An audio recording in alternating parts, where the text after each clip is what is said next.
Hello and welcome to Stampscapes Friday Night Live. We have a half-page formatted reflection card. We have the antique style of paper above. And this is a half-page that comes like this, and they usually come in multi pattern packs. It's usually like 4 different patterns, okay? So this is a pre-printed paper. I'm just noticing the back and the front are a little bit different. One's has a little bit more contrast and one's a little bit darker. So I'm going to use it in a reflection card format like this, all right? And I'm going to utilize that inherent vignette of a, perimeter and top left and right corner shading to my advantage. I thought about using it down below too because I want to have like this a little bit of a darker bank down here, and you can see that looks really good down there too, but I usually like to shade in my areas up top to leave them a little bit more framed off, but that looks really good too because that reflects down in the water. But I'm going to be stamping a lot of imagery along the bottom, so that's already going to darken that area in. Now I don't have I have a general kind of idea of what I'm going to be doing here, but keep in mind that these pieces, I'm kind of composing them as I go here, so if you haven't checked out these videos before, forgive me for the kind of the uncertainty, in terms of the, I don't know, whatever the kind of spirit of, in the name of, the spirit of exploration and spontaneity here. Hello, it's truly an original. Thanks for checking out the vid, joining in here. All right, let's see. Let's give this a shot here. Okay, so this one's going to be a little bit different. I don't do too many like half-page reflection cards like this because this is a lot of space in here, but let's try to take a little bit of advantage of it. So here's my concept here. And I don't know how this is going to look either, but I thought I would use a couple of the images off the new sets here. I thought I would use this house right kind of down here in the corner like this, and a little bit in the background I'll put this windmill here, and then those will be reflecting down in that lower area. And I thought I would throw in a white moon in here just with, I'll mask off and just use a 1-inch hole punch template for this moon rising in the background. Maybe I'll go with that little bit of a larger one that kind of matches the full moon off of a previous set. And maybe I'll try to get a little bit of texture in there. And you'll see what I mean when I get around to that. But as far as the foreground goes, I think I'm going to use this grass cluster right along here, along the water's edge. Okay, so this represents land right here, rising up, and this represents water when you're doing a reflection card. Or if you do it in silver, it could be something like ice, but something nice and reflective. So this is going to be used, this is upside down here, lower right and left corner right around in here, and we'll kind of establish kind of a water's edge or bank. And then those images that I just mentioned, the house and the windmill, will be over here. So we're going to have this open space in here, which could have another image too, I'm not sure. And then we'll go with the same image down here, lower left and right. And we'll put in some additional foliage because we really want to kind of frame off this lower section with a really good kind of foreground imagery to create distance and space between the area in the background and the areas, those objects' reflection down here, okay? So let's take a look at this. So I've been playing around with a lot of reflection cards, and this would be an example of a horizon card where we don't use a reflected area. So if you want to see what this kind of looks like a little, let me see if I have a piece of silver here.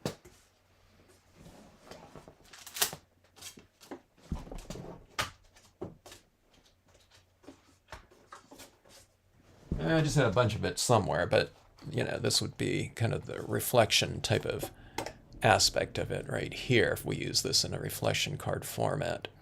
Okay, that's photo stamping up above, and just having that, windmill reflected in that lower area should be kind of cool. That's a little bit stark right there. I mean, I think it's pretty cool, but I think having this imagery over this kind of weathered background should be kind of interesting. And I can pull out the windows a little bit because this looks like it's a dusk or twilight type of lighting in here.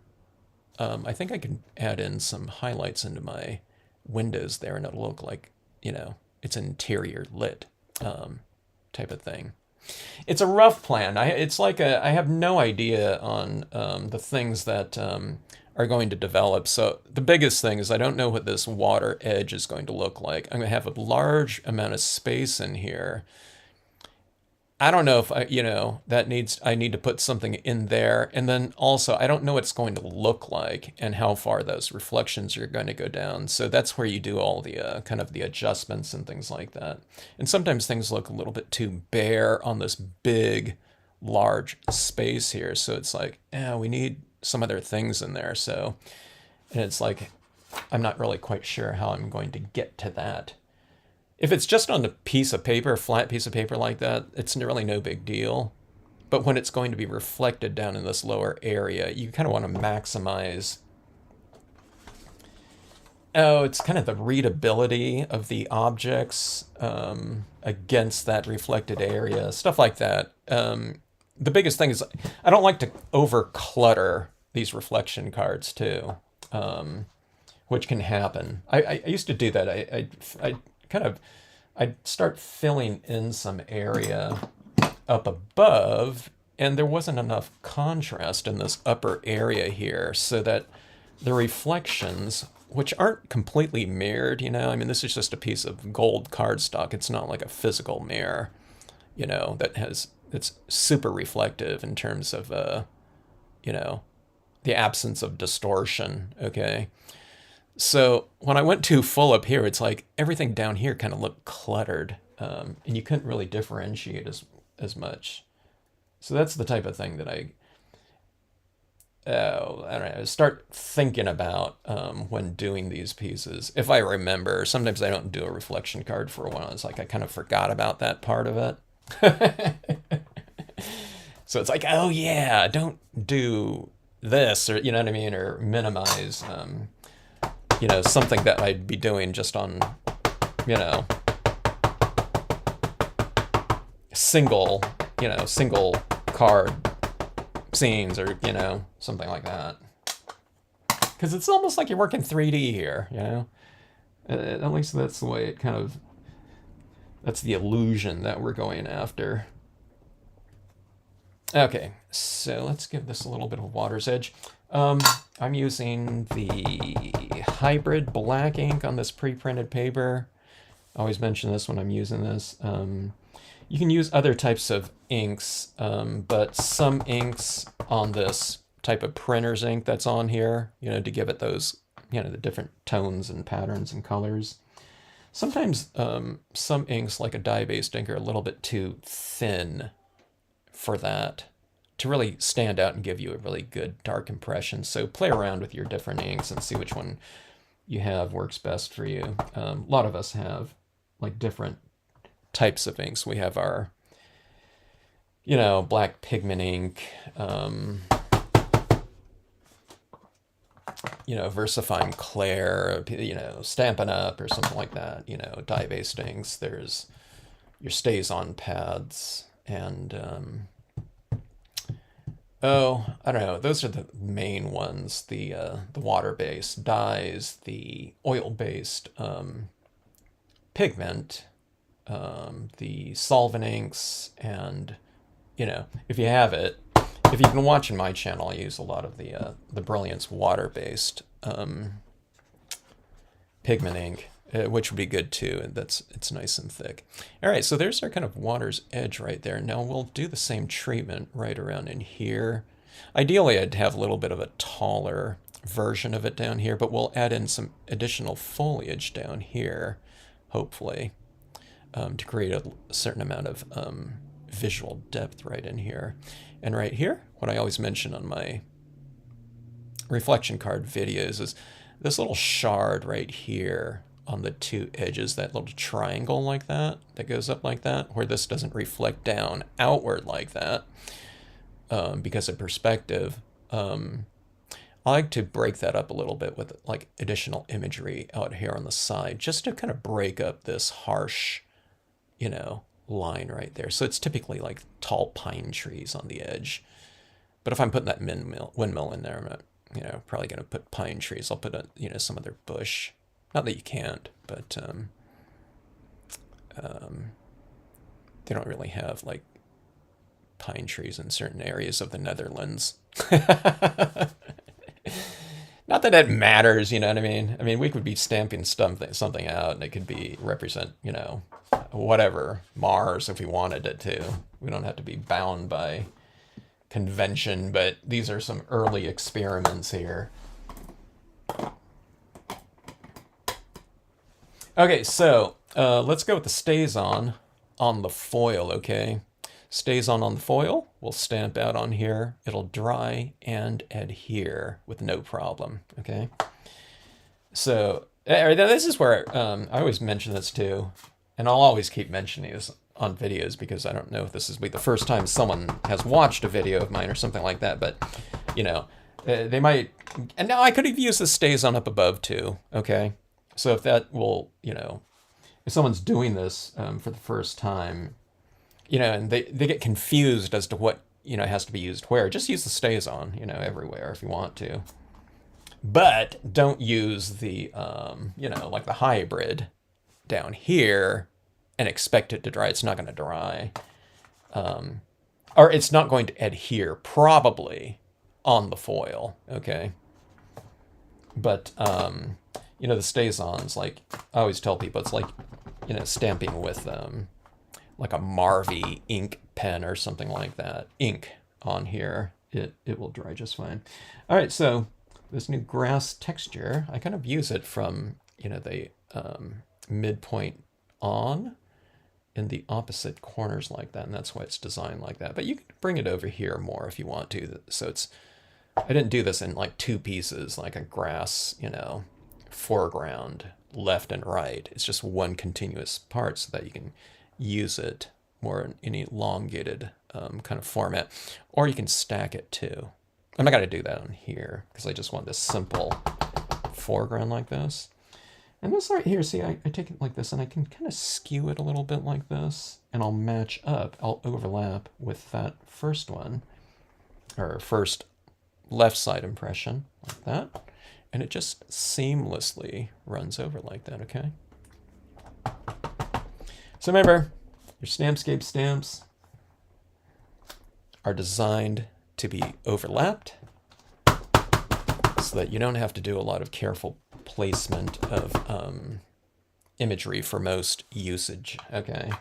And overlapping and kind of non-fussy placement is actually rewarding in terms of your end result, because you don't have these gaps in between all of your imagery, and you don't have to, you know, mask off a bunch of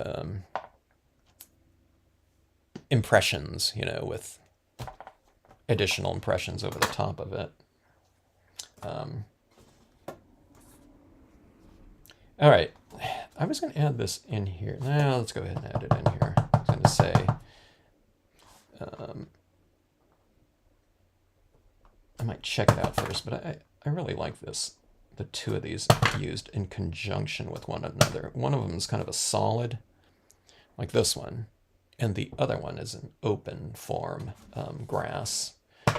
And then this one's taller, so it does provide a little bit of extra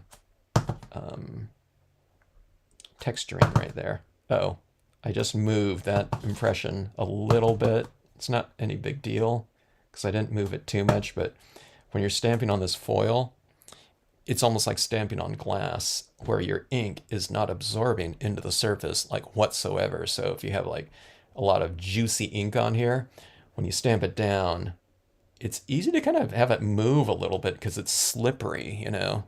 So just kind of get used to the real definitive impression, okay? As opposed to going too slightly, and then that, you're more likely to kind of skew it a little bit when stamping out like that. And I felt that one move, so sometimes I do a little practice impression if I haven't done this in a while, or especially if the Stays On ink really dries really fast. But if I'm doing, sometimes I stamp on here with the Brilliance pigment ink if I'm adding a bunch of like white ink below my black ink impressions, and that's so that those stand out a little bit more, like if I have an open rock form or something like that. And check out some other videos that I've done in the past where I've done that. But anyways, you see this little perimeter like that. So we have this little contained space right in here like that. We have a little bit more foreground right here. I usually like going a little bit taller with, some pine trees or something like that. But again, we're not going in that pine direction. So I'm going to frame this off a little bit more with some additional bushes. Let me do that right now. So, we're working with the Stays On. Let's just finish this lower portion here. So I'm going to use this oak branch, but we're not going to use the whole thing. I'm just going to use kind of portions of it coming from the perimeter like this. Okay. I use the whole, image like this. I don't know. It's probably only 10% of the time. Mostly I'm using this for different portions. I have one side that's a little bit denser if you want to kind of a thicker bush, and if you want something a little bit more see-through, this one's a lighter area of the branch. Okay. All right, so let's see here.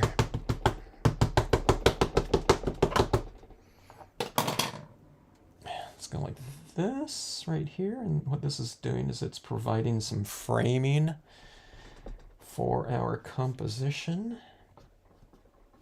I inked up more than I thought I was going to need. I probably inked up another, I don't know, maybe too much. It's like an inch extra, but, no big deal. Don't just kind of ink up like exactly what you think you're going to need, because sometimes people stamp it out and it's like, oh, there's this gap in between where they've inked up and where they've made the impression. So ink up a little bit more.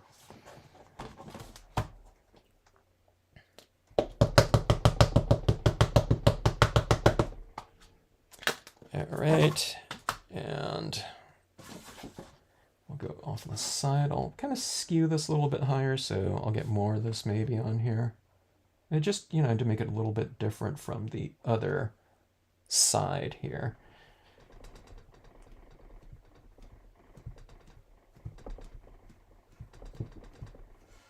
Okay.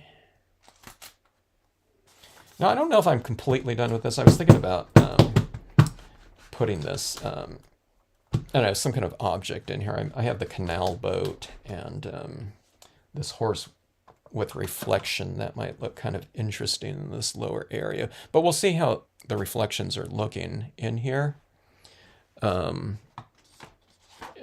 then we'll add on accordingly or not. Okay, so see that right there? So this branch kind of breaks up that, these branches break up that line. So it's like a little bit of a harsh, that little pyramid thing there. You see a little bit right there and a little bit there. So it goes some, none, some, none. You know what I mean? So you're just kind of breaking that up. You don't need to do the whole thing and black out this whole area right here with textures. It would look a little bit too cluttered like that. Hello, Sam Hawkins. How are you?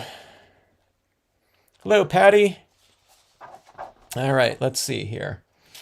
Okay. Let's try this house right in here.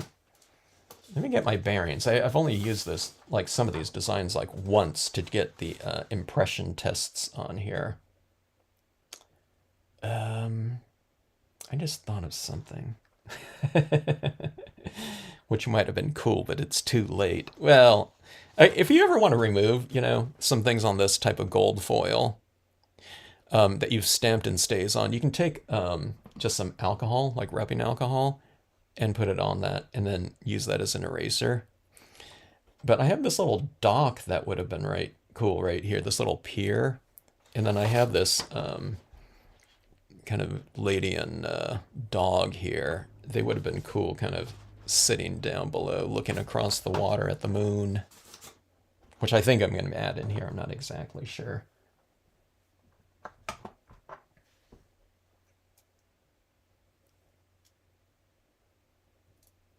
Okay, let me try to get this set straight. Okay, let me see. Okay, now remember I'm going back to this, and again I could use the stays on here. It's not any big deal. But let's go with this right here. I'm just kind of getting my bearings right here. I'm just seeing if I need to mask off any of this, but, you know, and I don't think I need to. So I'm going a little bit higher because I don't want this to look like it's in the reeds or anything like that. I just want this to be a foreground up there. I mean, I can go higher like this, but the higher you go, the farther away from that reflected area down here. And the closer to that reflection area you are with your imagery, the better the reflection those will show. It's not like complicated, you know. I just have a lot of space on this one, so I'm kind of thinking about it a little bit more.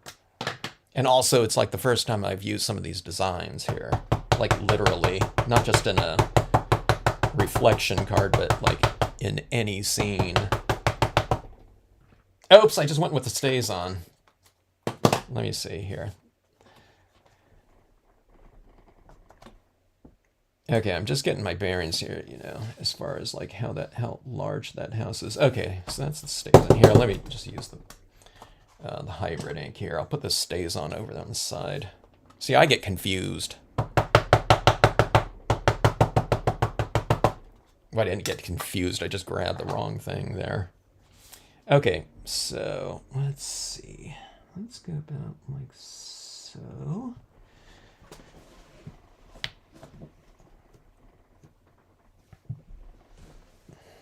I'm holding this ink down a little bit longer because of this pre-printed paper, so I want that ink to transfer and soak in a little bit at least. Hello, Jeannie. Hope to get my stamps tomorrow. Ah. Did you check out the tracking on it? Or wait, did I mail yours out? Did you order the cling? All right, so there we go right there. If it was the 2 cling, you would have had tracking on that. All right, so we get that. And there's that little house reflecting in that area down below. I'm glad I didn't come over too much right over here because I wouldn't have been able to see the house in there too much. But I think that's okay. But the biggest thing is going to be that windmill. And then we need to kind of connect those 2 areas up a little bit. So let's see.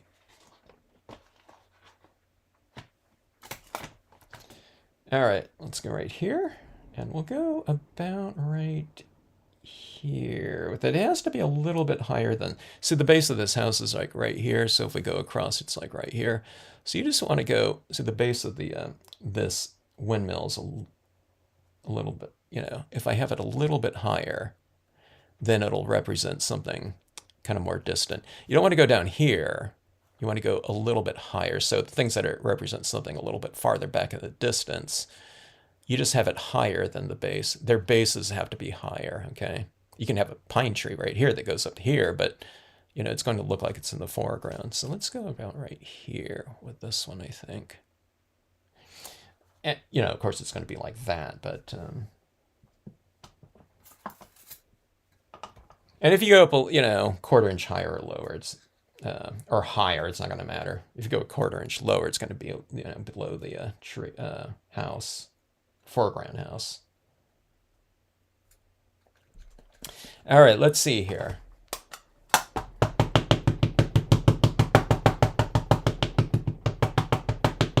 I've been really having fun with that flower field, and I was going to do it in a video tonight.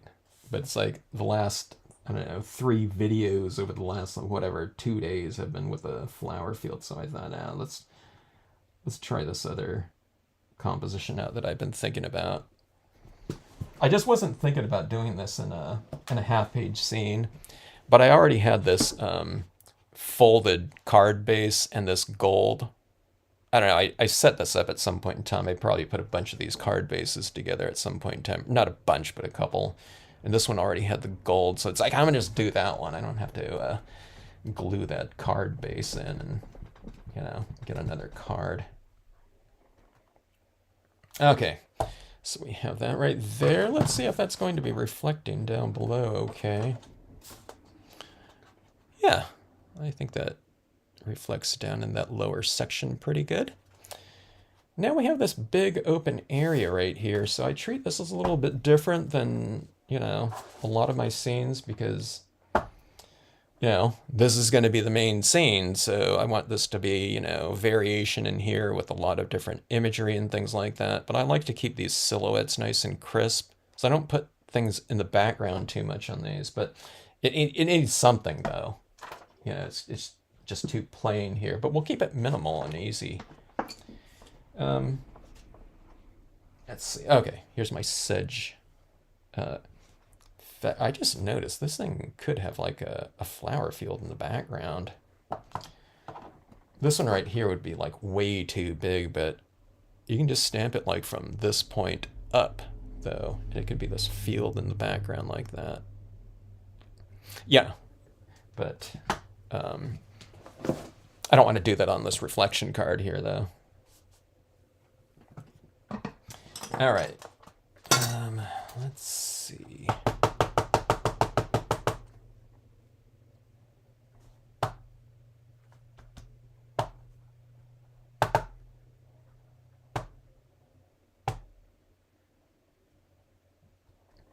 All right. Sedge filler.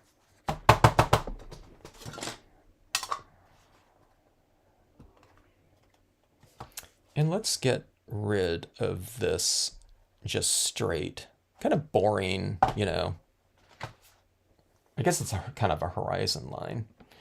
And let's break it up a little bit with some additional foliage. Okay, so we have these little bushes right there. Let me see. I have that new little row of bushes here, so I might as well use it. And I'll add in some of these trees to go with it. Let's see. Do you design the stamps, or does I design all the stamps?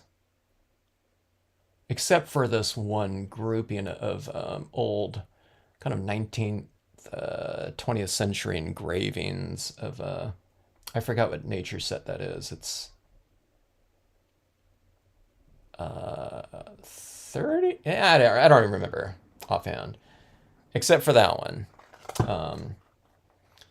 It's a bunch of these, like, I don't know, whatever, Renaissance women or something like that.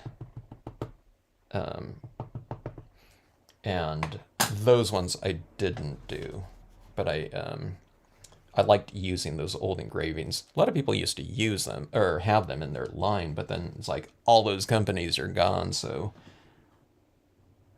I released them so that I can use them. All right, so there's a little bit of this line right there to kind of fill that in a touch. Put a little bit behind there. So we're going for this kind of little, kind of aged looking scenario here. Kind of antiqued look.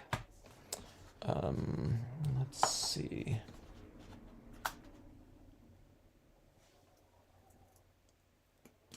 Tree right here. I don't want to use the whole tree. I'm going to have it in the background here, so we'll go with this right here. Just mask off those trees in front of it a little bit, and then we'll go with this right behind those bushes like that. And okay, before I fill that in, this is like, it could be an interesting spot for like a moonrise. I'm not sure why I want to put that moonrise. I think I do want to put that in there. No, I wasn't sure, originally. But okay, so if I have that like a moon, let's see. maybe right here. See this kind of open area right here that I have? So if I go like that, and then I can put this horse in the water in front of that moon in the reflection area, that might be kind of interesting.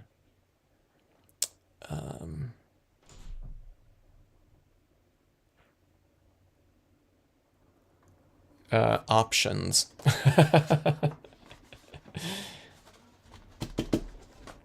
Now, there's not one way to do this either. It's not like, oh my God, I made a mistake by putting it there. You know what I mean? Or something.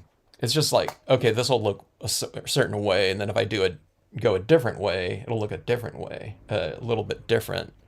If I was to ever do this composition again, I'd never do it the same way twice either. Just from,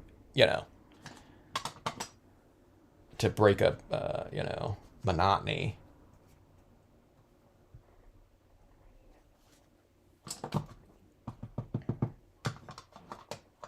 Unless I was stamping out like 20 of these at one time for like I don't know, it wouldn't be a Christmas card, but I would kind of do like an assembly line style of a, approach. Here, I do want something down there though. That little area right in there. Let's put a little tree in the background, like that, like so.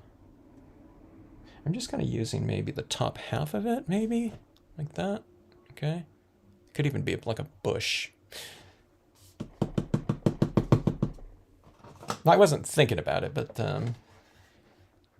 these trees right in here, though, like that, it'll give a little bit of a kind of a relationship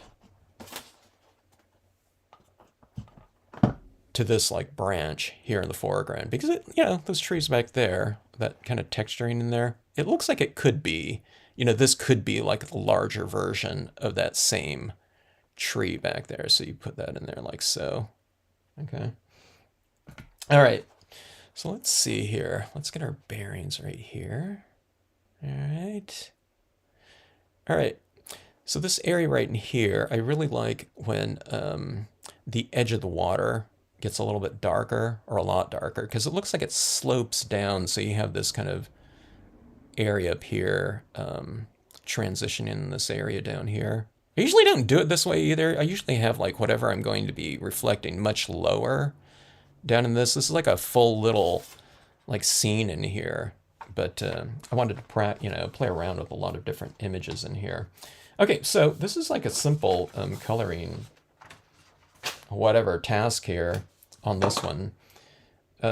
Okay, so I was just going to go with black, but I do have a couple of these other pencils already pulled out from, I don't know, whatever, yesterday's live stream on the wood grain paper. Where did it go? I've been doing so many live stream experiments here. Okay, so some of these brown tones were used on the wood grain paper right here, so I might as well use them a little bit. But you could just use the black. I don't know if this is going to matter at all to use these other tones here. All right, hello, Helen. How are you? Caroline, how are you? I hope everyone had a nice week. Seems like I know two people that like went camping this week, or I don't know if they're camping, but well, one of them's camping.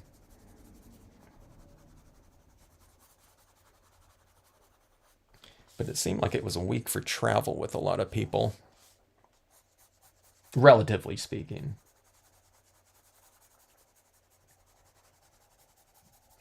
All right, so I'm just kind of doing a nice, a light application with, what is this, sepia right here. And I'm just using this because it's kind of a similar tone as, this color scheme out here. You see that little bit of a warmer brown right there. But then there's a little bit of a darker tone over the top of it. Okay, so you can go with like like something like this right here. That's that kind of warmish reddish brown right in there. I mean, you can add it down here too. if you want to. It's just stuff like that. In terms of choosing your colors.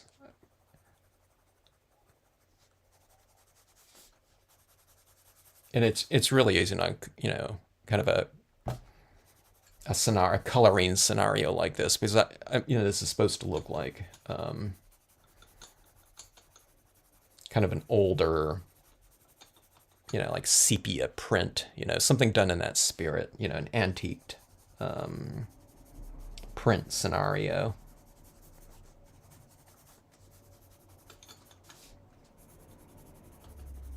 A little bit more aged and weathered, and I don't know, there's a certain type of emotion to it, than, like that.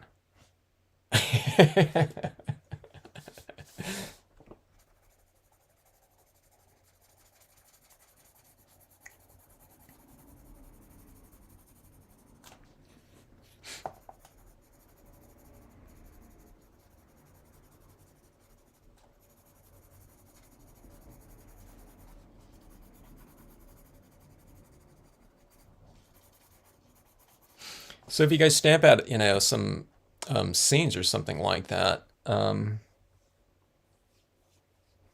you can take a photograph of it and email it to me, and I'll do like a personality assessment if you want.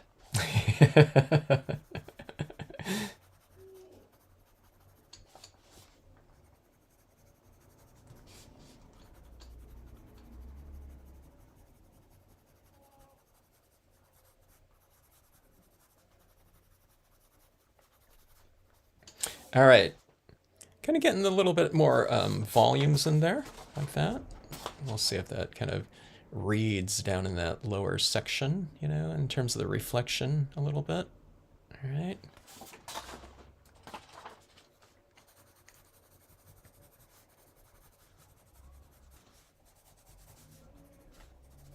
The more tones you add down here, it's like you go a little bit further back in time too.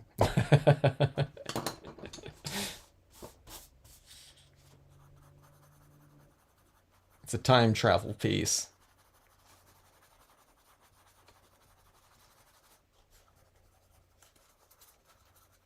It's like there's less and less contrast or something like that. Okay, this is a little bit of a warmer brown, just, for kicks right here. So it's not really, I'm not really thinking about, when you're doing kind of these monochromatic types of exercises here, coloring exercises, shading, whatever you want to call it. You don't really have to think about the objects and what they are. Okay, this is grass, let's color it with this. This is a windmill, that's going to be a different color. Okay, houses are like white. You're just you're just thinking about in terms of light and shade. So it's just a strict value experiment, value in terms of light and dark. Okay. Which is good to do, a lot of times, rather than doing color all the time. And when you do these types of value things, just grayscale or whatever, this one's color, but it's monochromatic. When you go back to your color work, your sensibilities in terms of how you view light and shade, I think become stronger when you just work where you're only really having to think about light and shade, and to create your, you can create different types of color variations using different hue, with, something like this, right? But then if you do these types of things where it's just light and shadow, basically, that's what you become focused on, only, really. I mean, you're thinking about things like texture too and things like that, but just in terms of, as far as color goes, I think your eye for light and shadow and creating variation with that becomes stronger. So when you go back to your color work, I think that people apply it into their pieces like that accordingly. And I used to see it. It wasn't like a theory or something like that. I used to do in my workshops.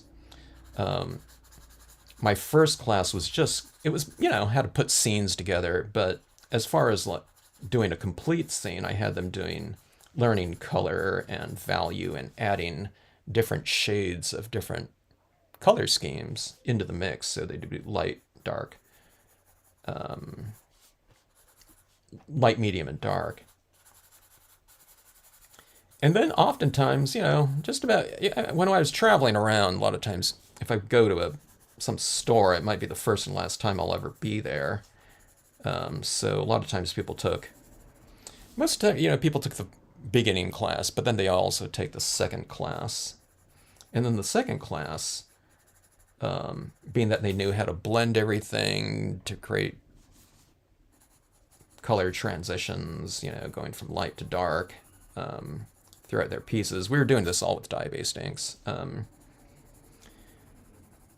They got all that down. They knew how to compose their pieces, how to start a scene.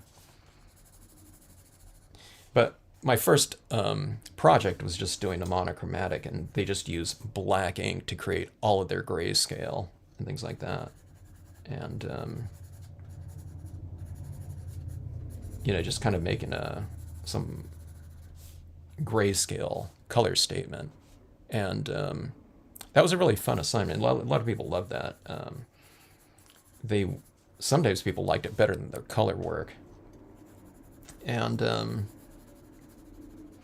then after that, we did this full tonal range with lighter toned imagery in the background and things like that. So it was kind of a little bit of extremes, but kind of, with the same base kind of lesson and things. But I always felt that, from that first class where they were just kind of, it was a little bit more formulaic.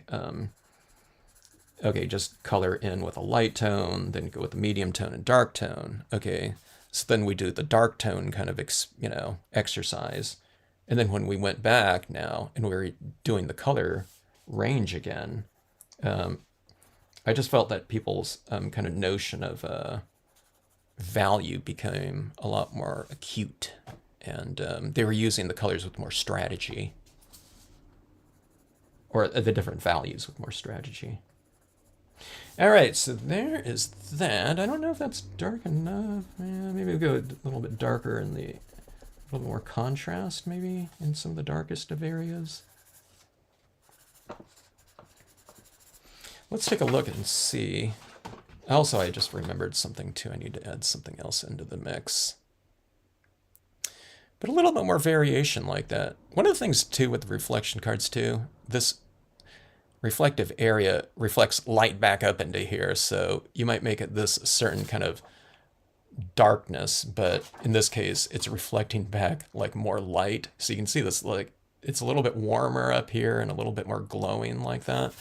That if we look at it like that, it looks a little bit more, I don't know, somber and stark, but then there's this warm light kind of coming from below like that. So, you might put these two together and think, oh, let's make this even darker, you know what I mean? Because it's being illuminated, bottom lit like that.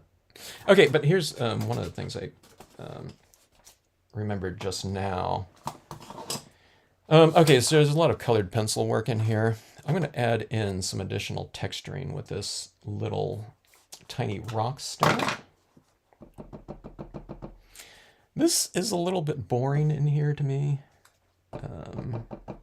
So I just, from a textural standpoint, so I'm going to add in some of these rocks into the mix. They don't stand out too much, but they just kind of break up that just sedge filler only grassy texture in there, which looks all soft, which it's supposed to. But then I add in those rocks in there to make it a little bit more textural in there. See, you get those little textures give it a little bit more body like that. That's one stamp that I could probably use on 100% of my scenes. And then let's bring in a little bit of extra kind of texturing right down here on the water's edge with that same stamp. So you just take your StazOn ink. Now watch out for this one. This one gets really slippery. So, and if you're doing like 50 impressions with it, you don't want to do it like a slide like that. It can slide around a little bit because it's, it's not going to be that big of a deal, but just keep that in mind. So you can go for multiple impressions down here too.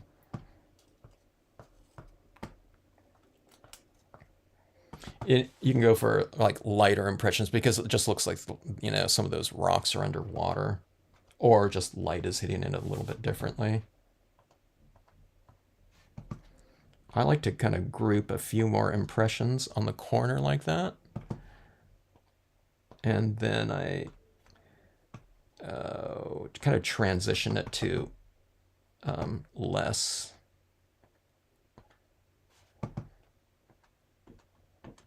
As I move in here, so you get kind of that. Let me see if I can show you. Yeah, okay, there you go. See, it's a little bit lower and that transitions out. There's some darker and lighter impressions in here, like that. And see this kind of darker edge that we've created through texture. See, that kind of reiterates what's going up here. This is a darker edge like that. So you have that right there. And see those pebbles down here? See those rocks right in here? See how they reflect, or they're kind of dimensional against that, you know, those reflections down here. You can still see the reflections really well, but you have something on the surface right here that's kind of, it moves against those textures up here. I can get a little bit, looking at that now, I can use this a little bit more. So let's add a few more throughout here, because I like how these are static against those reflections up top and how they kind of move with the scene a little bit more. Oh, and let's go down here too. Okay, now I need to be careful that I don't just go way overboard with this. Which I did in a recent reflection card. After I got done with the live stream, it was like, man, I added like too much down here, so I took that alcohol and removed some of it. All right, so here we go, like that. See this, even these little reflections down here, those little rocks. It kind of gives the, you know, the impression that this is a shallower area than, you know, than the center too, like that. And let's do this here. Now, if I had my smaller reeds, I would do this, but I think I'm going to add some of these reeds like this, but I'll do it like from the tops of them. In here, let's go for a little bit of a darker bottom left and right corner. Okay, so we got to use the StazOn because I have all this waxy colored pencil in there. And this one is probably just not going to stick to it. You know, there's too much wax buildup.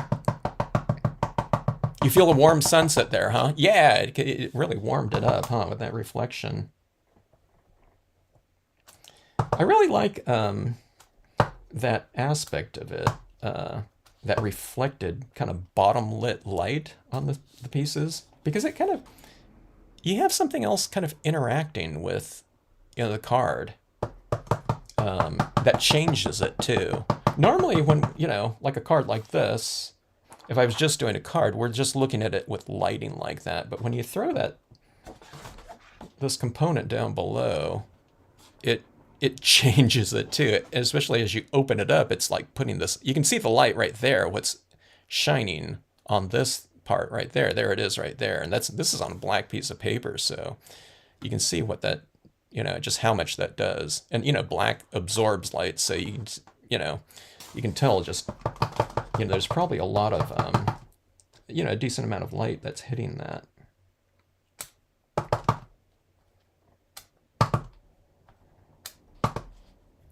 Okay, I'm kind of building this little area up here pretty good with a fairly dense grouping of those reeds right in there. Let's take a look and see how that looks. All right. All right, the moon. Let's get to the fun portion of this scene. No, I'm just joking. I'm going to add in some lighting in here and highlights, but let's put in the moon first. Or if it's a sun, you know. If you see a sun, it's a sun. Okay, let's see. Moon. I need to go a little bit lower. See, I'm looking at the reflection area of this bottom This would be more dramatic, but I don't know, that might be too extreme. Which isn't bad, but okay, see that moon right there? So see, I'm looking at that lower section of it down there, the reflected area. And if I want to put something in the water, kind of reflecting against that moonlight, see, I might need to go further down because if this is up here, then that moonlight is in those grassy reeds down below. So you just kind of move this around and figure out, where on the composition you need to go with it. Might almost be like a rising moon like that. See that right there? The lower section. So I'm out of the grass. And it's like, oh, that's right on the tip of that tree right there. See, look up top there. See that tree coming in right there? So that's where you can get your kind of bearings right there. And sometimes it's cool, here's the house right here. You can have that kind of rising up like that. It almost looks like a moonrise. Maybe I'll do that right there. I'll have it a little bit, behind that house right there. So it'll make the front of that little, what do you call that part of the house? I don't know. I'll have it kind of like that maybe. And then down below we have that moon right there in the water. Okay, so let's see here. I think it was like right there. That seems pretty low, but for the reflection cards, it makes it sometimes a little bit more dramatic too, when you have something rising. Or not just reflection cards, but any card. I don't always do that because, that moon really becomes a strong focal point. So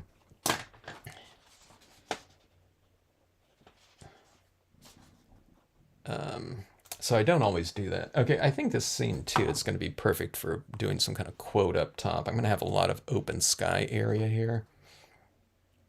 So, wrong pad. These two pads are the same. If you haven't seen me do these before, I used to just use one pad for like my cotton ball applications of ink. But then when I would use the same pad, like, that I'm using my cotton ball in for stamping out some imagery, oftentimes in white, I like to do word stamps or quotes or something like that on a darker piece of paper. It would, my impressions would be a little bit fuzzy because there was some of that cotton ball lint on the pad like that. So I use this my white pigment ink so much. I just finally got around to getting a second pad, after, I don't know, what do I mean, 5 years. So if you ever look at this and say, okay, well, what do you use that pad for, and what's this one for? C for cotton. Okay, smash it down. Get your cotton ball nice and flat, like that. And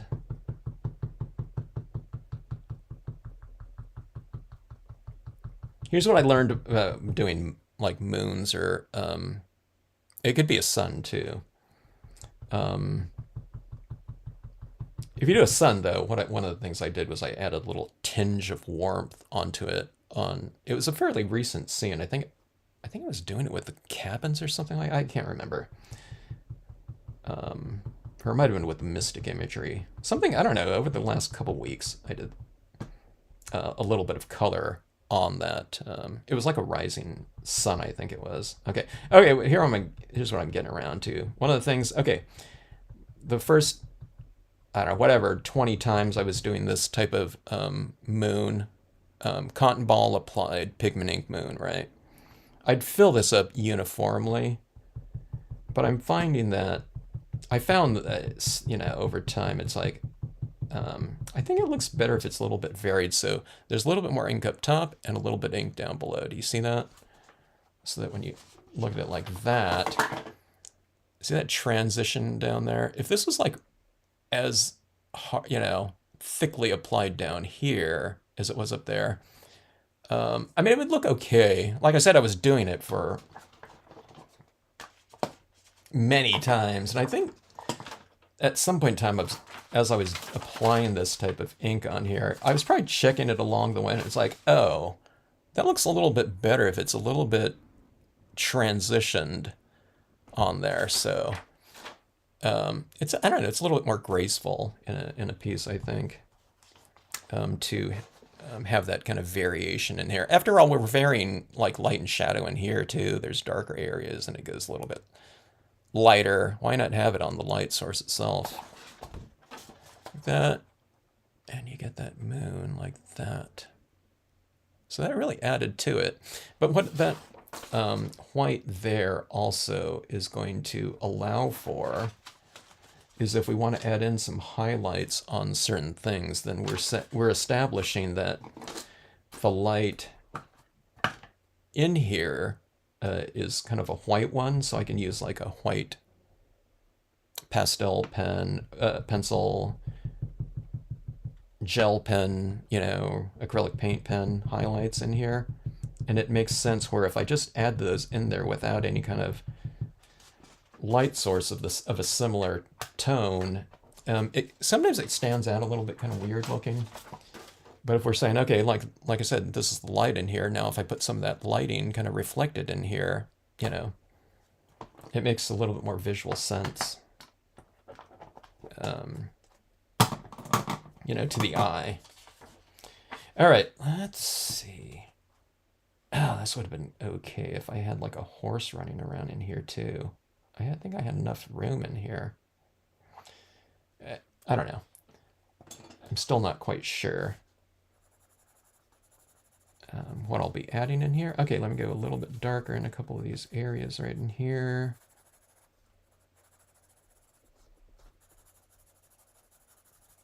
Now I know we have all that golden light reflecting back up in here.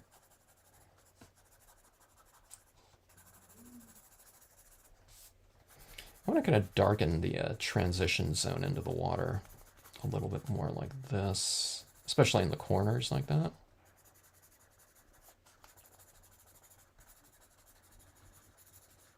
You can also sponge some black ink down there if you want to, but the colored pencil seems to make pretty quick work of it.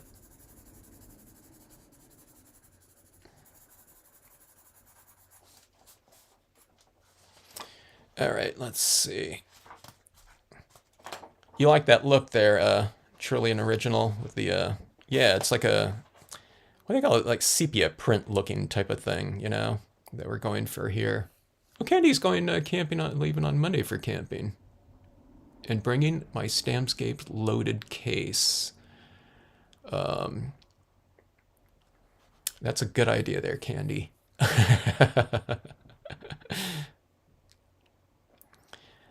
Statistics show that when you travel with your Stampscapes imagery, stamps and supplies and stamp that way, I don't know, there's, statistic-wise, it's like shown people have just better luck, you know, on their travels when they do that, by the way, from a scientific perspective.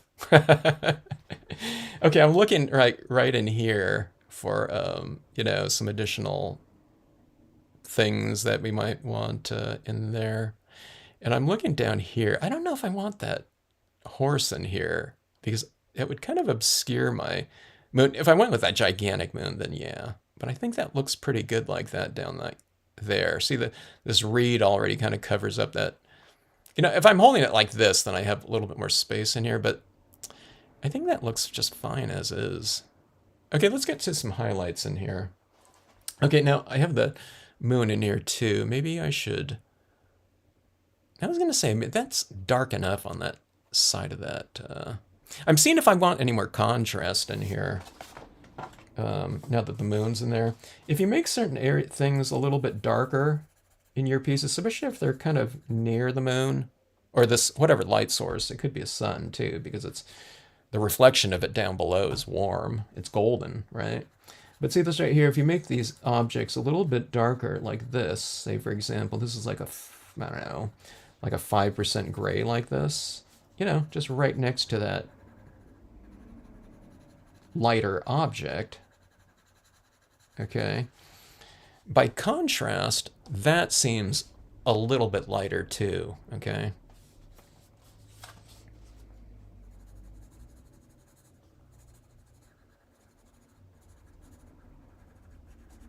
So you're just kind of playing contrasts against one another. That's why I always talk about checkerboarding too.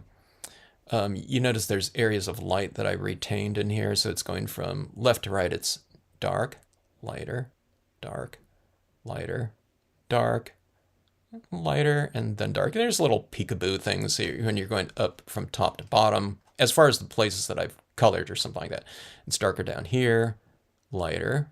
There's a little bit of a darker thing like that. It's lighter right here. And, you know, and then we have this darker silhouette up here against the light. Okay. So it's like things like this too. It's like a little bit darker, lighter, darker.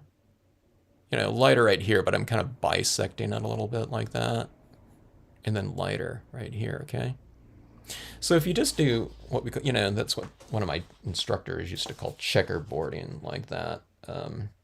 Things don't have to be absolutely equal, like a checkerboard, but they're just saying you oscillate light and dark across the surface like that. And it just becomes a much potentially richer surface like that because you have variation in there. So that's what I'm saying, like this little meadow in here, if that was just on a white piece of paper, people might think to approach it where, okay, that is grass green right there without any kind of lights or darks across it.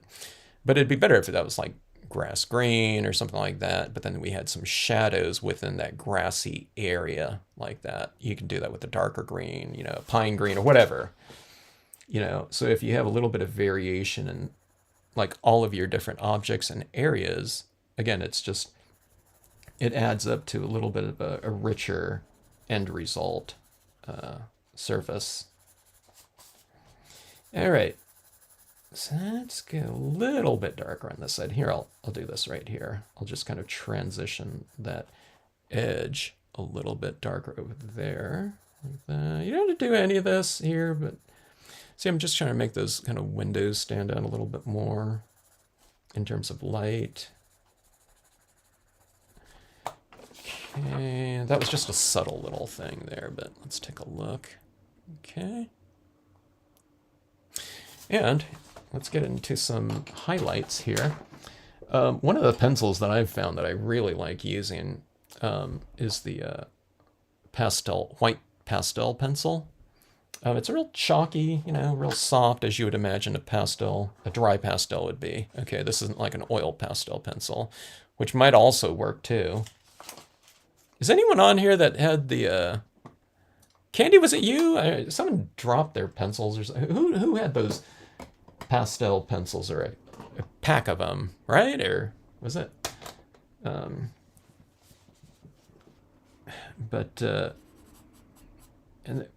then was someone else talking about oil pastel pencils? What was that type of pencil that people were talking about yesterday that were oil based? Anyways, those ones sounded pretty cool too. Okay, so going in here, and just in some of these lighter areas, can you see that little white that I've just laid down there? I don't know if that's showing on the camera here. Let me try to zoom in a little bit. You can just kind of go and add like some subtle little marks. And again, I'm just doing this really lightly at first. If you add too much, you can just wipe it off though. But see, getting some of this little tinge of highlighting down here in this area, it kind of wakes it up a little bit.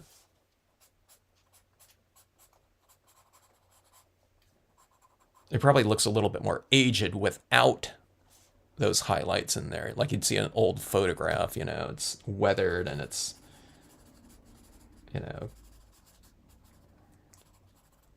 those chemical kind of reactions kind of keep changing over time, you know, where, I don't know, the contrasts kind of get narrower and narrower like that. But from a visual standpoint, again, it just makes things a little bit lighter. And those little lighter areas like that I've just drawn in there make the darker areas next to them a little bit, you know, darker looking by contrast.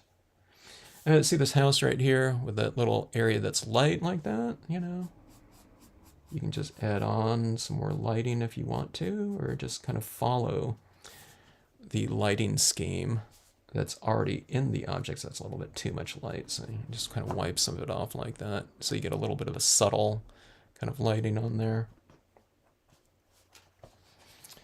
I'm not going to do too much with this because it's like any little bit that I lay down on there, it like really stands out, you know, pretty strong. So, and I do want to get some crisp little, you know, reflective elements in here. Let's see. That. Yeah, they show up a little bit down in here. It's a little bit lighter, like right there. It's kind of glowing a little bit more. Pastel pencil is probably going to be a good idea if you spray seal this afterwards with like a spray fixative. All right, so I have a couple different paint pens here, and I think that both of these are probably going to be a little bit, I don't know if this one's going to be lighter than that lightest of area, but let's try these out and see how they look on here. I'm thinking about bringing out that window a little bit with some paint pen work or touch, and then there's a little window up here too. I learned this from the Light Waves and Rock stamp, the Lighthouse. If you interior light it, it really adds a little some nice character to those structures. Let's see here. I found that paper on Amazon. Patty, are you talking about this one or the wood grain that I was holding up there? Let's see. We live in a 500-mile shoreline lake, but love camping on the river. 45 is that 45 miles away from you? Going over here. Hello, military mom. Good to see you again. Let's see. The transition moon. Yeah, it's just that little subtle thing. Here's one thing about that transition into that moon, too. It's not hard to do. Well, you know, I don't know. It's easy to do either way, but it's really less work because you just add in less ink on the bottom portion of it. Okay, let's see. Let's start off with this kind of beige. Now, this paper right here, again, if you've seen it in my pieces, it's fairly porous so that when you lay down this type of pen down, it always looks a little bit lighter or a lot lighter when it's been freshly applied. So if we have all these little dots on here that's like, oh my God, it's going nuts. They're going to dry darker than what they look like when they've been freshly applied. So that being said, I don't want this thing to look like it's crawling with lights, like, you know, like Christmas lights over everything, although that would be kind of cool for a Christmas card, but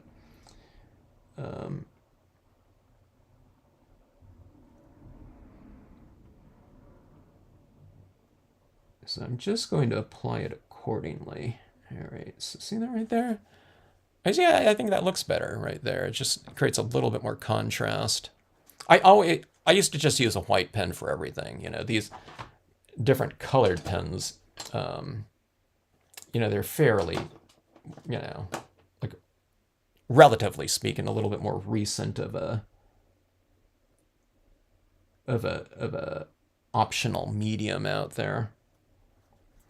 All right, so there's a couple little windows on this opposite side here too, not quite opposite, but other side. So see that right there? It just kind of brings that to life a little bit. I'm tempted to do that on this. This is more like a daytime type of house right here with those windows that are darkened like that. But let's do this. Okay, so it's a certain time of day right here. I'm going to leave that bottom portion with the lights off, but maybe that's a bedroom up top there or something. And we'll illuminate that portion up there. And, you know, like the Bates Motel, we'll put like this shadowy figure right there. No, I'm just joking. I don't know if people know what I'm talking about. All right, here. So, changing it from a dark upper area to our floor. I don't know if they're going to bed or waking up. Is that a moon setting or moon rising, or is it a sun setting or sunrise? I don't know. I guess if it was sunrise, I'd put a little kind of color up there, but it's like that. Now let's go a little bit more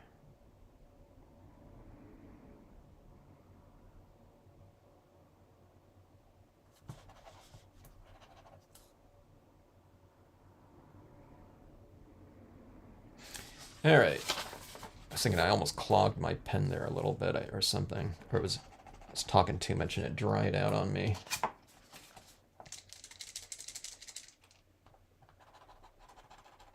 To get your pens going again, just kind of do a little scribbly type of mark like this. Okay, it's flowing again. All right, let's add in some highlights in here.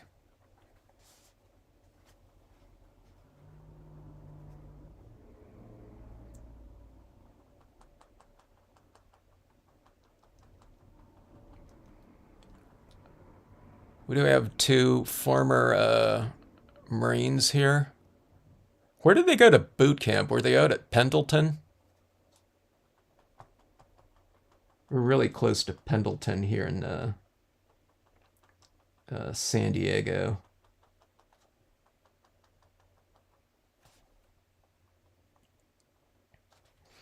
Okay, so little highlights on those illuminated areas, okay? So this is kind of like a, it's like a real, it's kind of muddled, in terms of the objects in here. And this goes into that area and gives it something, a little bit of a crisp element in here, okay? So it's lighting it, but it's also, from a textural standpoint, you add in these little crisp little elements, which I like to do anytime I'm doing like grassy areas. When I do a lot of color on them too, greens and things like that, some brown tones, bright green, dark green,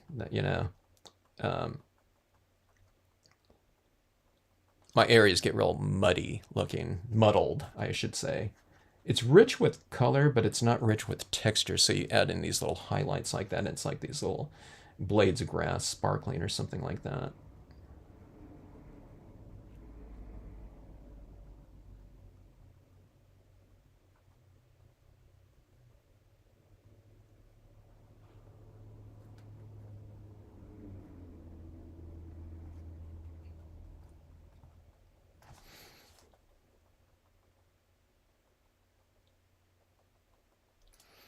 All right, so kind of waking up all of our little, brushy foliage types of things in here. Let's see this little area right here that kind of got a little bit dark. It's still dark, but we can put some highlights in there to kind of make it a little bit more interesting now that we know where, the moon is. Before we were shading it with, without kind of knowing exactly where that moon or that light source was going to go. Now we can add in some of that reflected light right below it if we want to. Yeah, I think that's adding to it quite a bit here.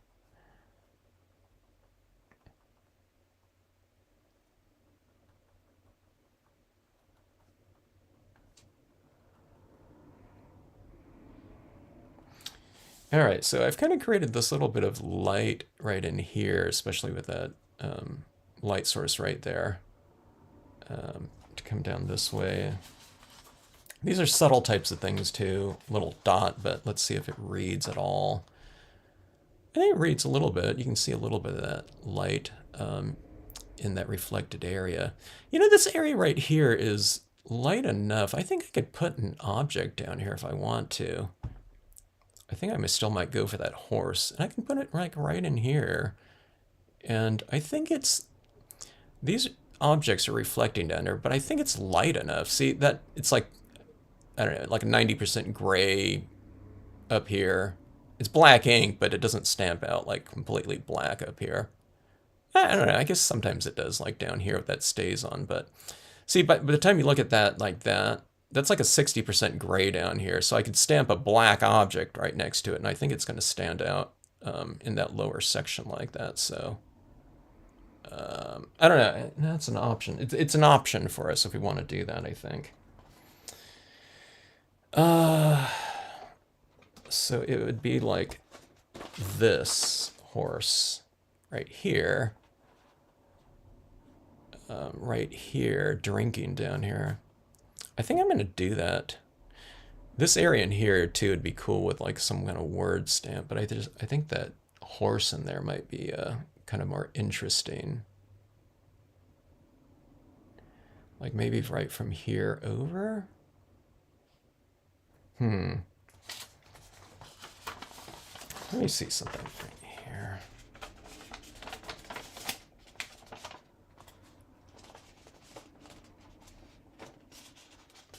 I don't know if I can tell. Yeah, I think that looks pretty good. Like that. I usually don't like to have something like so central like that though. You know, in my compositions, but that's where this little opening right here seems to be where it's going to fit kind of within the composition. Okay, let me see. Let me bearings right here. All right, I'm going to go for it here. If it doesn't look good when you guys do this scene, don't do it. I'll take the chance for us here. All right, let's see.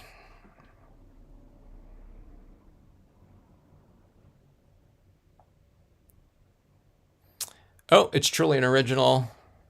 Glad you're joining in. She probably already took off there. Paris Island. Oh, okay. South Carolina. Is that where that is?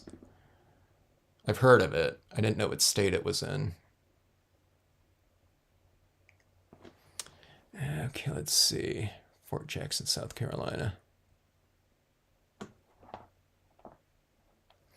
All right, let's see here. You took your Girl Scouts camping there. That's cool. They used to do that mud run there at Pendleton. They have that mud run. It's like their obstacle course in the mud, but it was like open to the public. I don't know if they still do that,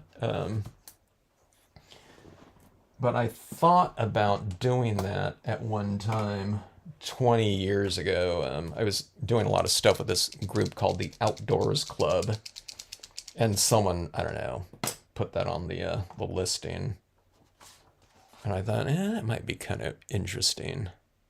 I didn't do it, but I know it's always been kind of on the radar. I probably shouldn't do it these days. I don't want to like fall and break my hip. All right, let me see here. Let's do this right here. I don't know, that looks pretty good just like that though. Is it gonna clutter it with the horse down there? I don't know, let's take a vote here. Anyone have any kind of, it would create a stronger focal point down here.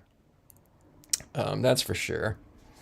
Now, I thought about doing the other thing that originally I was thinking about this this canal boat like down here too. All right, they wouldn't fit from a perspective. They'd have to be a little bit bigger. I'd have to put them like way up top there like that. They're too small for that. But the horse would fit in terms of size like that. The horse is a little bit larger too. This is a smaller printout version right here. But I don't know. Should you want to add in the horse? Do you think? Right here, like that. I show it look like it would look like that. You can reference that horse right there. It might look kind of good though. You know what I mean? Right in there. It would be a more of a strong photographic moment, you know what I mean? If someone came across this scene like that, I mean, that scene in itself would be kind of cool. If someone would take a photograph of that right there, but then you add in that, and it might be like, almost like a staged scene, like an ideal type of thing. I can kind of obscure a little bit of the shadow too, a little bit. We can transition it just like we do to the moon up there. Horse, okay. I like the idea of the horse. Yeah. Okay. We're gonna trust your visual instincts here. And now, if I add it down there, and if it doesn't come out, you know, it's not, you know, it's not going to be my fault. Okay, I'm getting my bearings here. Let's go right about right here. Yeah, it would add more drama to this piece, huh? Okay, let me see. Let's go about right here. The bottom of that horse goes right there. Okay, let's do this too. I don't know if I can do this, but sometimes it's a little bit kind of harder to predict or determine how much ink to remove off of this lower section here when it stays on ink. Okay, I have to work like super fast too because this dries so fast. I'm going to wipe off some of that ink down below like this so that as it transitions down into these reeds, it doesn't obscure that as much. Okay, I hope I didn't take too long here. That stays on ink really dries fast.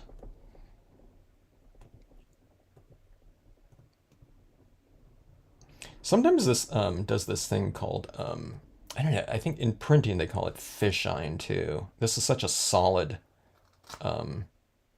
object. Yeah, it did that again. See, it didn't stamp out in this lower area right here. It creates this little puddling with the, so you can still see that ink that's left on the stamp right there. It's still a little bit wet. You see those glistening areas like that? So I think you need to go a little bit thicker and go faster, okay? But with the silhouette stamps like that, it's no big deal because it's just, like I said, it stays on ink. It's just like Sharpie pen ink. So I have my Sharpie pen all the time here. And you just go in and you just kind of fill that in like this.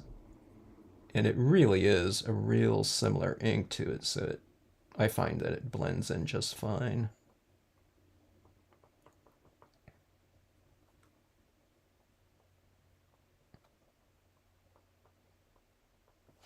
Okay, and then you get your more silhouette of your horse like that, all right? And let me see, I'm just looking at that part that didn't stamp out. That transition zone down there looks pretty good, okay? So you see where it kind of fades out like that? And let's take a look here. That kind of looks cool just as a scene like that on that gold like that. Oh yeah, you guys are right. It looks like so much more three-dimensional now, though, too, doesn't it? This reflection card, you know, taking advantage of the reflection. Look how sharp that is. And it looks like it doesn't look like it's flat, you know? It looks like it's kind of, it doesn't look like it's like vertical against this right here. But it doesn't it seem like it's kind of lifted a little bit like that at that angle? So, you guys are definitely right. Let's do this too. Okay, so now that we have that horse in here, and we've established that that's, you know, shallow water right there, let's go back in and add a few more of the Tiny Rocks stamp and do it in Stays on Ink. And pray that I don't just absolutely slide this around, you know, now that we're on the home, you know, what is it called? I can't think here. I'm just thinking about the scene right here. We're on the home stretch of this card.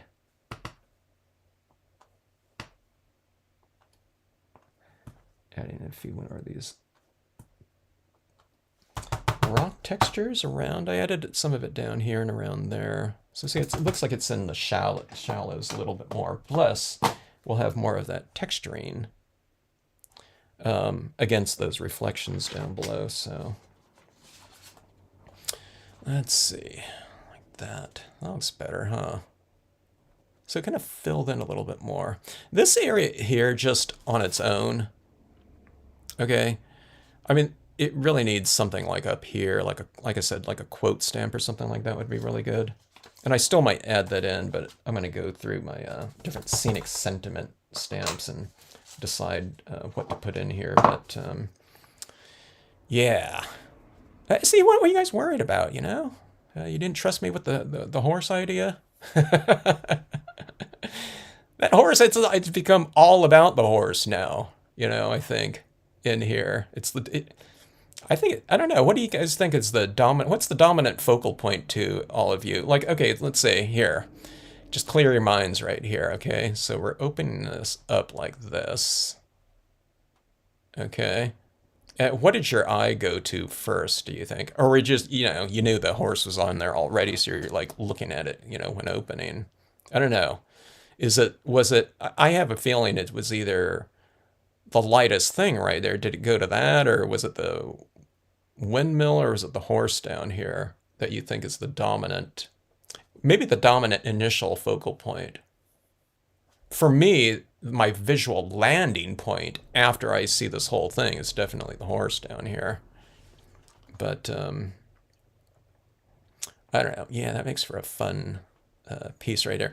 My original idea was to kind of put it in front of the moon, because when you have your kind of subject matter like in front of a light source. Like when I'm doing like birds flying across the sky, I like to put them in front of a light source, you know, like the moon or a sun. And that's where I was thinking right down here, but you know, that's like way better, you know, in the center like that. So could be a pinto.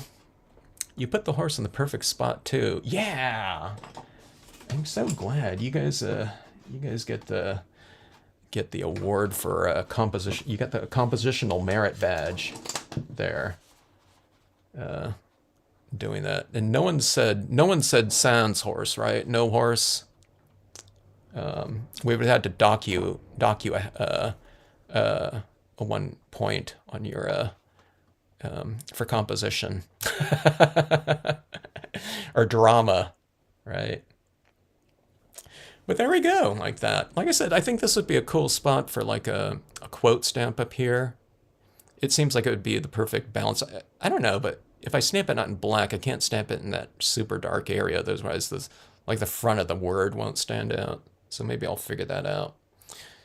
On the outside of the card, you can put a quote or something or a word thing in there too.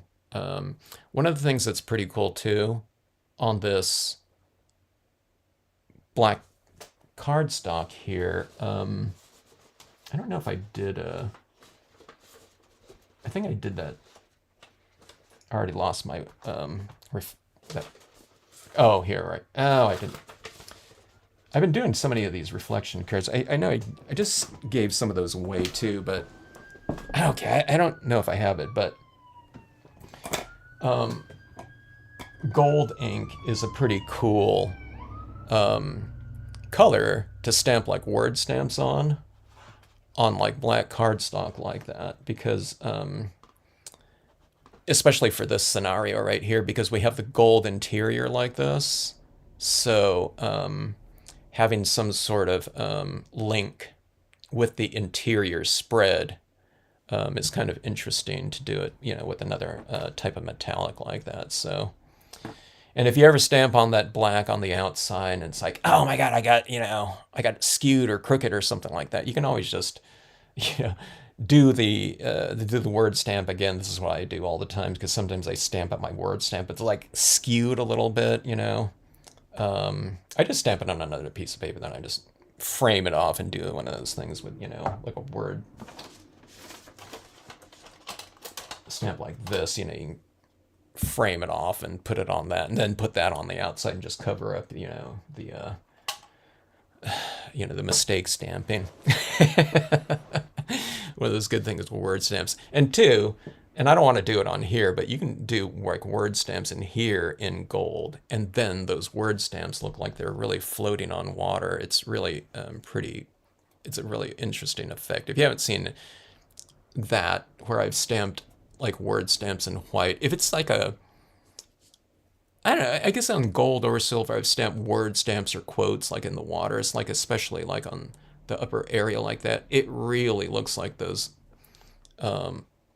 images, the words, letter forms are floating, which is one of my favorite things to do with reflection cards.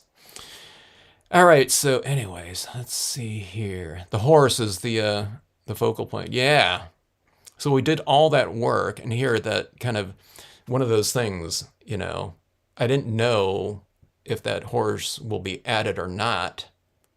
And here that became like the big, huge, dominant focal point of the scene. So you never know where your scenes are going to go sometimes. Sometimes you have to just kind of stamp things out. And like I said, with this one, I wasn't quite sure, My biggest thing was I didn't know how this image right here, see that tree right there is light enough in the reflection. Okay, so if someone's looking at it like this or like that, you know what I mean? If you have too much of that really super strong dark reflections down here, then you won't be able to see the silhouette of the horse as easily, okay? But I think because this horse is so far down on the composition, see that reflection of the objects that are the closest to the foil, like right up here in the seam. See these like grassy reeds right here are darker right there. But then as you get farther away from this point right here and higher in this composition, these objects become more kind of washed out and lighter like that. So again, if this was like really dark, that tree, that horse might look kind of funny. It might look like it has this like gigantic growth on its head. But all's well. Yeah, great choice again. I'm so glad you guys picked that there. So, yeah. So, vintage paper over gold like that. It's a really fun combination. And like I said, you don't have to do a lot of colors on these types of antique papers either. You can add color to it, okay, if you want to, like more color. I could add it in here if I wanted a little tinge of green or something like that. But I think they look pretty good, relatively monochromatic. But, for that little extra little touch, just add in those little highlights in there. You know what I mean? I mean, like that little lighting on, the two structures like that. And it's really subtle now. They stood out more before, but now we have this stronger kind of focal point like that. So it's I don't know. It's almost like minimalist coloring, right? It's like 3 colors of a colored pencil on there, and you really could have, if you want to make things go really fast, you just use black in there for your shadows. What it feels so lovely scene. Glad you like it. I really like it a lot. I liked it before, but I really like it with that horse in there. So, yeah. So thank goodness for the Sharpie pen too, that you can just kind of fill that in like that real easily. Yeah, that horse looks really dimensional in there now. It looks like it's popping up to me. Huh. All right, folks. Where did you get the gold foil paper? Patty, it's in my Amazon shop. If you go to some of my other videos, I'll add the links for all these different types of papers. But if you go to any of the metallic or the recent videos, mine, there's I think there was I forget how many. Okay, so I bought it it's like a 60 pack of 8.5 by 11s. And the reason why I bought that pack was just because it was so cheap. It was like, at the time, it was like $17 or something like that. That's if you're going to like that type of paper, though, I mean, I use it for framing and matting a lot of things, too. This is a clayboard smooth art tiles right here, but like warm tone things like that. And I use the gold to matte off all of my, I don't know if I have any pieces right here, but I use the gold to matte off if I'm just doing cards, like in the vintage or wood grain paper. I always these days I use the gold, and again, because I have so much of it too. I put it on the gold like that just to add a little bit of, I don't know, whatever excitement to the otherwise kind of more muted styles of paper, but it goes with these warmer types of antique types of things. So it's on Amazon, yeah. But I'm kind of pointing all this out though too because there's some packs of them that are like they're practically like $1 a sheet, you know. So you want to get those like multi packs on there. But yeah, again, I have a link to it. But there might be other packs too. I think someone found another type of pack. Oh, and if it's I've bought some other ones too where it's a metallic gold or a metallic silver, but it came to me and it was more of that brushed aluminum style. It's more of like what do you call it? Instead of mirrored, it's more of like not iridescent, but well, I don't know. Yeah, like that brushed, type of metal look to it, which is cool too, but it's just not mirrored. So watch out for that too. And sometimes it's hard to tell from the photographs how it's going to look. Sometimes they'll have, if it's really mirrored, sometimes in the photos, the thumbnails that they show, they'll have something next to it and they'll show this kind of mirroring. But there's different degrees of kind of that reflectiveness in some of these silvers and golds, though. But I love it. I've gone through like 2 packs of the silver, and I don't know, maybe a couple packs of the gold. And it's not just, like I said, it's not just for reflection cards. I use it for matting too. Cheap gold foil paper and fingerprint show. Well, this one's showing fingerprints all over it. Okay, Patty. It's like working with a mirror though. Let me see. Oh, yours was the brushed and your fingerprint showed up like that on there? Let's see. Shiny, what was that in relation to, Caroline? Were you asking that about someone other comment? But yeah, the gold's really, the gold's shiny. And this gold too, the gold and the silver, this real mirrored one, it's like super thick and it's kind of coated and it's way different as far as foils go. See, this is like the recollections foils. Okay, and I love them too, but see, this is a purple right here, but see how mirrored this one is right here against this one right here. So that's what some of the silvers and golds are like out there. Now this one's like ultra cheap again, but I love it though because it's just that it's like a 25 pack for, I don't know, it might be like $6 or $7 now, but before I was getting it for like under $4 when it was on sale at Michael's. But yeah, you want to go for a little bit more of a reflective one like this. But this one's like really tough too. It's coated with something, so it's not just a silver foil that's been printed gold on the top of it to give it that gold look. This is like really set. So that's why I can take like a cotton ball, and if I've stamped something on here with stays on ink, if I take a cotton ball with alcohol, it'll just like remove it. Sometimes it doesn't remove it absolutely 100%, but it can be removed pretty good off of this foil here.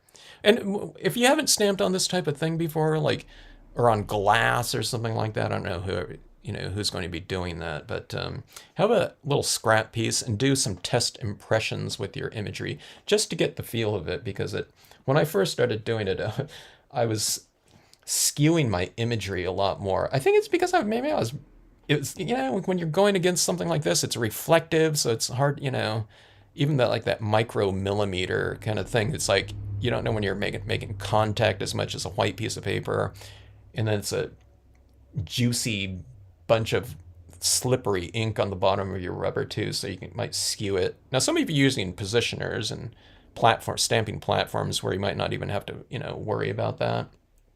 But then also your pressure is maybe a little bit different, not too different, but you don't want to squash it into the surface too much, because if you do that with like an absorbent piece of paper, that moisture is getting absorbed into the paper, where on this one, it's just kind of like squeezing out on the edges, and it's 100% of it's staying on the surface. So I'm just talking, if you do like 3 impressions, you'll get it though. But if you don't stamp on it for a while, let's say you go a couple months without stamping on this foil again, it's like, oh, I want to do another reflection card or just, use the foil to stamp on. You might want to, make a couple of those test impressions again just to get the feel of it again, to get that muscle memory. I don't do that all the time. Sometimes it's like I do kind of get a skewed image, like one of these bits of reeds down here were a little bit, when I stamped it out, it's like, oh, I moved it, but it wasn't too bad. So just keep that in mind.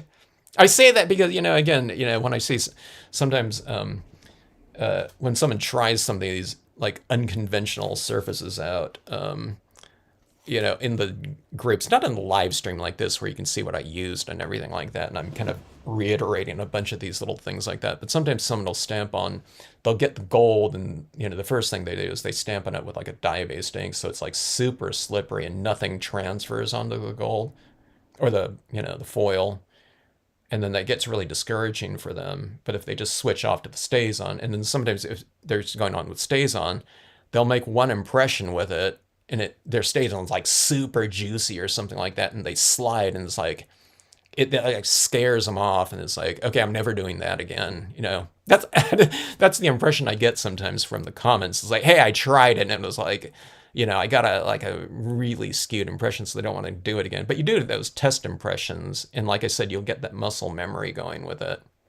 But that's not to say that when I stamped out that horse, I was, maybe I didn't stamp out hard enough because I was worried about the skew, so that it developed that little bubble of air underneath it, when I raised it up. I don't know.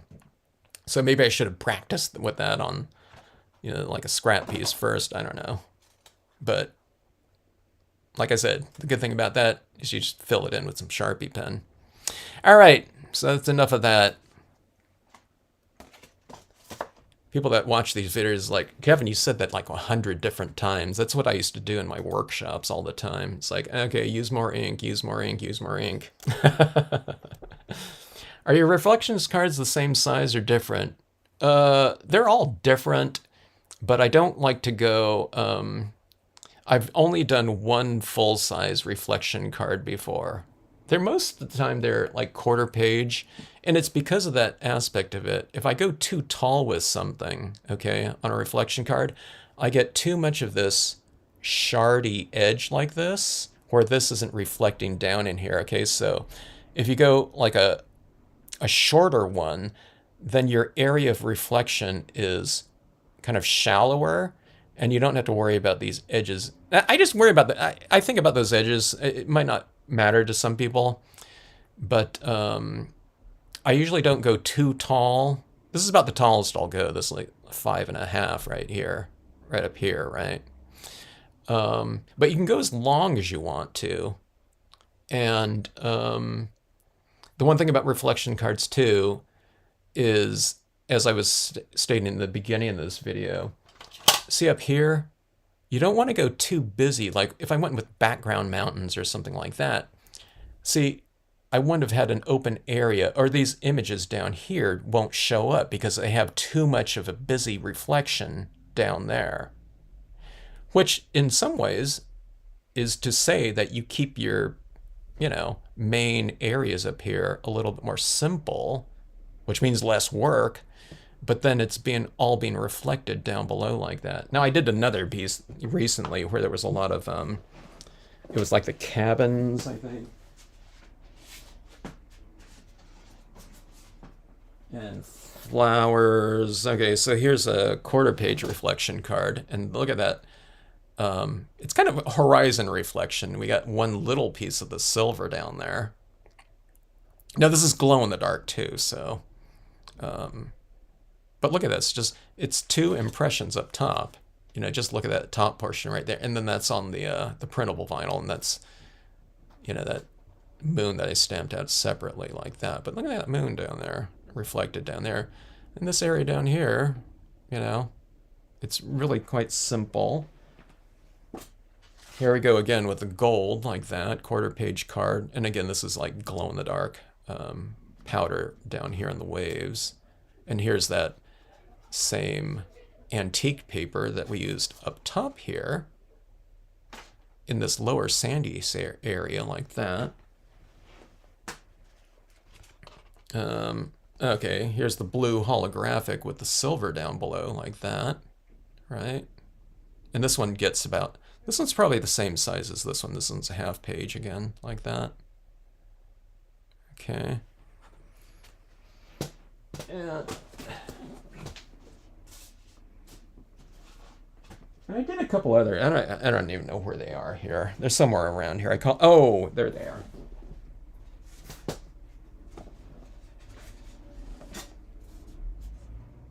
So I called these ones the dinky cards, dinky little reflections, because there are a couple scrap pieces of the holographic up there. So this is like, I think this is like 2 by 3 right here or something. So, you know, really small like that. But this is holographic over holographic as opposed to holographic over gold. Holographic over gold on this one would be probably more, I don't know. It would probably be a better look, but I wanted to see what this reflection would look like up there, so, on the reflected area. So you get this prism type of thing with these 2 holographics reflecting off of each other. Just like that. I said dinky cards, you know, because they're small. And a bunch of people on the Facebook group said, they're not dinky, they look great, you know. I don't know, it's like, does dinky mean like bad? I always thought dinky meant small. Anyways, maybe rinky dink, you know, wouldn't be a good thing. But look how fun that is like that. And this could be like a really great little, oh, here's that gold right here. So see, that's a gold right over gold. So if you stamp something in gold like that, it's kind of reflective. It's not super gold. You can do that embossing and it'd be really gold, but, and then when someone opens it up like that, you know, it's kind of fun. So this right here would probably be cool if you'd kind of splatter painted a few little stars around the gold like that, and then you open it up, and there's some of those stars up there on this kind of goldish tinged interior like that. All right, so anyway, yeah, I'd recommend it. You get, in reflection cards, you get all that work up there that's reflected down there, so it's like you get twice the imagery or twice the efforts, kind of, you know, for the, you know, the amount of time that it takes. And these lower sections here are just, you know, you're just stamping a few images out in black onto them like that. And you can use it really strategically, you know. Like I said, if there was like a, I did that moon the other day, I gave that away to someone in an order, but I had the larger moon, you know, like that size moon, one of my glow-in-the-dark moons like that up in the sky, and then I just had that horse down below in that moon reflection to try to create a little whatever dramatic situation. But that card took like 15 minutes, I think, you know, to do. So really simple. All right, let's see here. Let's see. Happy Memorial Day weekend, everyone. Yeah, I hope everyone has a great weekend. And thanks so much for joining in. Thanks for the, you know, the visual focal point advice. For joining in. Great rest of evening. Have a great rest of evening, everyone, and happy stamping. Hope you get some creativity and stamping time in, or have just a great weekend in general.